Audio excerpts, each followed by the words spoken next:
عابد اور معبود کے درمیان رشتہ عبادت ہے۔ معبود کے احکامات کی بجاوری عبادت کہلاتی ہے۔ یہ احکامات اوامر و نواہی کی شکل میں ہمیں پیغمبر صلی اللہ علیہ وسلم کی ذات اقدس اور قرآن کریم کے وسیلے سے معلوم و وصول ہوتے ہیں۔ ان کی تعمیل بغیر عذر اور تردد کے عبادت کی اصل ہے۔ مسلمانوں کو عبادات کے مفہوم سے کما حق آگاہ کرنے کے لیے رحمت کونین صلی اللہ علیہ وسلم نے اپنے حیات مبارکہ میں عملی کردار ادا فرمایا۔ عبادت کے اس مفہوم میں نہ اضافے کی گنجائش ہے نہ تخفیف کی۔ نماز فرض ہے تو سب کے لیے، سب زمانوں میں فرض ہے۔ اسی طرح باقی عبادات، اس میں نہ کوئی کلام ہے نہ کسی بحث کی ضرورت۔ احکام عبادت میں کوئی ابہام نہیں، اس میں کوئی مزید وضاحت درکار نہیں۔ معبود کے احکام جاری ہو چکے ہیں، ان کی تعمیل پیغمبر کے زمانہ سے آج تک من و عن جاری ہے۔ ملت اسلامیہ کا عبادت کا طریقہ کار وہی ہے جو حضور پرنور صلی اللہ علیہ وسلم کے زمانہ مبارکہ میں تھا۔ معبود کا حکم ہے کہ حرام نہ کھایا جائے، پس حرام مال سے اجتناب یہ بھی عبادت ہے۔ ماں باپ کا اس حد تک ادب کیا جائے کہ ان کے آگے اف تک کا لفظ نہ کہا جائے، پس والدین کی خدمت عبادت ہے۔ غرض ہے کہ جو کچھ بھی معبود نے فرما دیا اس پر یقین اور عمل عبادت ہے۔ جو کچھ کرنے کے لیے کہا گیا وہ کیا جائے، جس سے بچنے کے لیے کہا گیا اس سے بچا جائے، یہی عبادت ہے۔ عبادت عقیدہ بھی ہے اور عمل بھی۔ ایک بات جو اس ضمن میں قابل غور ہے وہ یہ ہے کہ ہمارا معبود ہمارا خالق بھی ہے۔ خالق نے مخلوق کے لیے تخلیق کے حوالے سے بھی فرائض عائد فرما رکھے ہیں، ان کی بجا آوری بھی عبادت ہی کہلائے گی۔ مثلاً خالق نے ہمیں انسان پیدا فرما، انسانیت کے تحفظ کے لیے جو اعمال ضروری ہیں انہیں ادا کرنا عبادت ہے۔ اگر سانس لینا فرض ہے تو سانس کی حفاظت عبادت ہے۔ خالق کی عطا کی ہوئی زندگی اپنے دامن میں فرائض کا انبار لیے ہوئے ہے، ان فرائض کو پورا کرنا ہے۔ مثلاً رزق کمانا ضروری ہے، فرض ہے، مجبوری ہے، پس رزق کمانے کا عمل عبادت ہے۔ رزق کمانے کے بعد اس کی مناسب تقسیم عبادت ہے۔ اللہ کا حصہ اللہ کو دیا جائے، دنیا کا حصہ دنیا کو دیا جائے، اپنا حصہ اپنے استعمال میں لایا جائے، یہ عبادت ہے۔ اپنے استعمال میں آنے والے رزق کو مناسب استعمال کرنا بھی عبادت ہے۔ اور مطلب یہ کہ زندگی کو اپنے ماحول میں پرسکون بنانے کے ساتھ اسے دین کے تابع رکھنا عبادت ہے۔ حج، روزہ، زکوٰۃ وغیرہ کی عبادات سب کے لیے یکساں ہیں، لیکن زندگی کے فرائض میں ہر انسان ہر دوسرے انسان سے مختلف ہے۔ یکساں عبادت اپنی جگہ اٹل، لیکن غیر یکساں عبادت اپنی اہمیت کے لحاظ سے اتنی ہی اٹل ہے۔ اس کا مفہوم ہر دور، ہر زمانے میں، ہر معاشرے کے ساتھ ساتھ تبدیل ہوتا ہے۔ اس لیے زندگی کے فرائض کی بجا آوری میں اکثر وضاحتیں درکار رہتی ہیں۔ یہی وجہ ہے کہ یکساں عبادت یکساں نتیجہ نہیں پیدا کرتی۔ ہر نمازی نیک نہیں ہوتا، ہر مسجد کا ماحول ہر دوسری مسجد کے ماحول کے مساوی نظر نہیں آتا، اس لیے کہ زندگی اور زندگی کے تقاضے یکساں نہیں۔ نیت بدل جائے تو نیک عمل نیک نہیں رہتا۔ انسان اندر سے منافق ہو تو اس کا کلمہ توحید نہ ہوگا۔ ہر چند کے کلمہ توحید وہی ہے۔ قرآن بیان کرنے والے اور قرآن سننے والے اگر متقی نہ ہوں تو قرآن فہمی سے وہ نتائج کبھی نہیں پیدا ہوں گے جو قرآن کریم کا منشا ہیں۔ اللہ کریم کا ارشاد ہے کہ اگر منافق حضور اکرم کی نبوت کی گواہی دیں تو یہ بیان ہر چند کے سچا ہے، لیکن منافق جھوٹ بول رہے ہیں۔ اسلام کے دشمن اگر مسجد بنائیں، وہ مسجد گرا دی جائے، اس سے مساجد کا احترام مجروح نہیں ہوتا، بلکہ اس کے برعکس یہ مساجد کے احترام کا ہی عمل ہے۔ اگر مساجد میں عبادات جاری ہے اور اہل محلہ کی معاشرتی زندگی میں اصلاح کا عمل نہیں پیدا ہوتا تو ایسی عبادت بھی قابل غور ہے۔ نماز کا مدعا صرف نماز ادا کرنا ہی نہیں، بلکہ نماز کے انداز اور مفہوم کو زندگی میں رائج کرنا ہے۔ اگر زندگی سماجی قباحتوں میں بدستور گرفتار ہے، نماز بدستور ادا کی جا رہی ہے، تو تو ایسی صورت حال پر بڑا غور ہونا چاہیے۔ مثلاً ایک عابد ڈاکٹر مریضوں کے حق میں صحیح نہیں تو اس کے لیے اس کی عبادت منفعت نہ لائے گی۔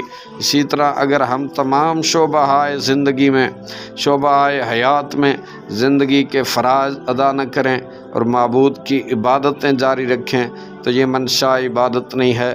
منشا عبادت یہ ہے کہ فرائض حیات بھی ادا کیے جائیں، معبود برحق کی عبادت بھی جاری رہے۔ اگر اولاد کی پرورش فرض ہے تو اولاد کے لیے صحت مند ماحول مہیا کرنے کا عمل عبادت ہے۔ ایک دوسرے کا احترام عبادت ہے۔ خالق کے اعمال کا احترام عبادت ہے۔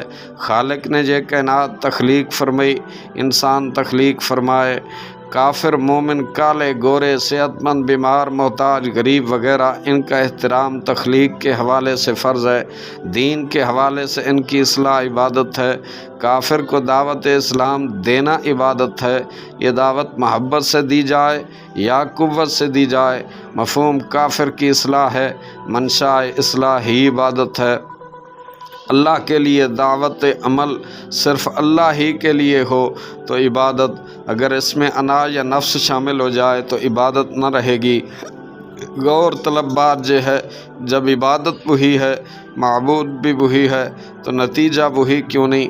آج مسلمانان عالم اپنی عبادات کے باوجود اقوام عالم میں پسماندہ کیوں ہیں؟ اگر اللہ کا پسندیدہ دین اسلام ہی ہے اور اس میں کوئی شک بھی نہیں ہے، ہم مسلمان ہیں اسلام قبول کرنے والے، تو ہماری زندگی ہمارے مالک سے قریب ہونے کے باوجود، قریب ہونے کے دعوے کے باوجود آسانیوں سے محروم ہے۔ ہمیں سوچنا پڑے گا کہ کچھ نہ کچھ کہیں گڑبڑ ہے، کہیں بگاڑ ہے، پانی کہیں مر رہا ہے۔ مسجد اقصی مسلمانوں کے لیے ہی نہیں، اللہ کے لیے بھی محبت کی ایک یادگار ہے۔ یہودیوں کے قبضے میں ہے، ہم بے بس ہیں، اللہ تو بے بس نہیں، نعوذ باللہ۔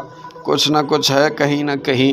خانہ کعبہ مقام امن ہے، اس میں ایک شخص دعویٰ کرتا ہے کہ وہ مہدی ہے، مار دیا جاتا ہے۔ غور طلب بات یہ ہے کہ اگر اس نے جھوٹ بولا تو خانہ کعبہ میں بولا، اگر وہ قتل ہوا تو خانہ کعبہ میں۔ دونوں حالتیں اسلام کے دعووں کے لیے قابل غور ہیں۔ ہم عبادت کرتے ہیں، دعائیں مانگتے ہیں، نیک اعمال کرتے ہیں، لیکن زندگی مشکلات سے باہر نہیں نکلتی۔ کیوں؟ مسلمانوں کے پاس سب سے زیادہ دولت ہے، مسلمان ہی سب سے زیادہ غریب ہے، پھر بھی وہ مسلمان ہیں۔ اخوت کا درس اور چیز ہے، اخوت کا عمل اور۔ مسلمانوں کے لیے تیل کے چشمے ہیں، سر چشمے ہیں، مسلمانوں کے پاس چراغ کے لیے تیل نہیں۔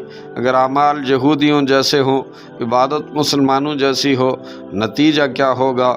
محمد بن قاسم کا حملہ اس لیے ہوا کہ مسلمان خواتین کی بے حرمتی ہوئی تھی۔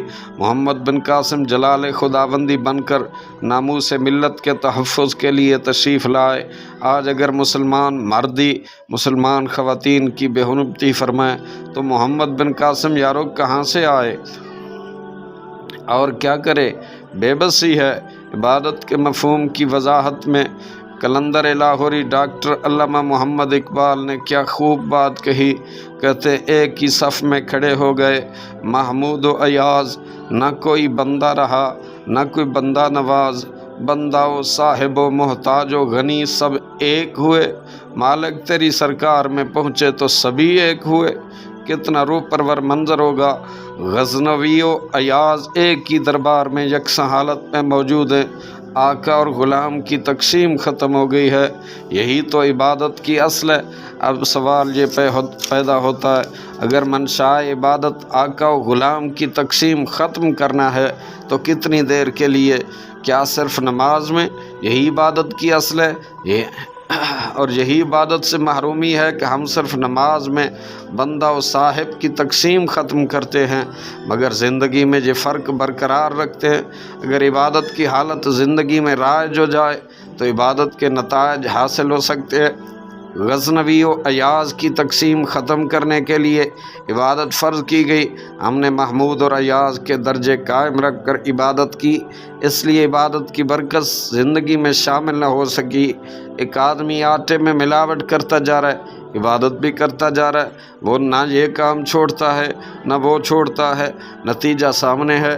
ایک انسان جھوٹا ہے اور سچا کلام سنایا جا رہا ہے، نتیجہ کیا ہوگا؟ متقی نہ ہو تو انسان قرآن سے فلاح نہیں پا سکتا۔ ایک کافر اگر قرآن پڑھ لے تو مومن نہیں ہو جاتا۔ تقویٰ شرط ہے ہدایت کے لیے۔ حضور اکرم کی حیات طیبہ ہمارے سامنے ہے، آپ کا مرتبہ اس کائنات کے تمام مراتب سے بلند، آپ صلی اللہ علیہ وسلم کی ذات گرامی باعث تخلیق کائنات ہے، آپ پر اربوں خربہ خرب درود و سلام ہو۔ آپ نے اپنے منصب کی بلندیوں کے باوجود اپنی زندگی کو اپنے جانثاروں کی زندگی کے برابر رکھا۔ آپ اللہ کے پاس تشریف لے جاتے ہیں، ظاہراً لباس میں پیوند ہے۔ آپ نے کبھی اپنے پاس مال جمع نہ رکھا، بلکہ آپ نے 2 وقت کا کھانا محفوظ رکھنا بھی پسند نہ فرمایا۔ عبادت کی تاثیر حاصل کرنے کے لیے جو ضروری ہے کہ عابدوں پر زندگی کی نوازشیں یکساں ہوں۔ اگر ناہموار معاشی سماجی معاشرتی زندگیاں ایک جگہ یکساں عبادت کے عمل میں مصروف رہیں اور سال ہا سال رہیں تو بھی نتیجہ یکساں نہ نکلے گا، بلکہ کوئی نتیجہ نہ نکلے گا۔ ہماری عبادت اپنے ثواب سے محروم ہے، اس لیے کہ ہماری زندگی یکساں مواقع سے محروم ہے۔ یتیم کا مال چھین کر حج کرنے والا ظالم حج کے ثواب سے کیوں نہ محروم رہے؟ مسلمانوں کا حج مسلمانوں کے لیے وہ نتیجہ نہیں پیدا کر رہا، اس لیے حج کے موقع پر تمام خرید و فروخت اس مال کی ہوتی ہے جو یہودیوں کا بنا ہوا جہاز، ان کے بنے ہوئے سامان ان کا بکتا ہے۔ حج ہمارا، ثواب ان کو۔ ہم غیر مسلم معاشرے کی بنی ہوئی اشیاء خریدنے سے کیوں گریز نہیں کرتے؟ عبادت کے ثواب کو مسلمانوں کے لیے وقف کر دینا بھی عبادت۔ دل مومن نہ ہو تو عبادت کس کام کی؟ دل سے اللہ کو ماننا ہی عبادت ہے، مشکلات پر صبر کرنا ہی عبادت ہے، نعمتوں پر شکر کرنا ہی عبادت ہے، اپنی منشا کو منشا الہی کے تابع کرنا ہی عین عبادت ہے، محروم اور مظلوم کو حق دلانا ہی عبادت ہے، اپنی زندگی کو بے ضرر بنانا ہی عبادت کی ابتدا، زندگی کو منفعت بخش بنانا اس کی انتہا۔ انسان جتنا اللہ کے قریب ہوگا اتنا ہی اللہ کی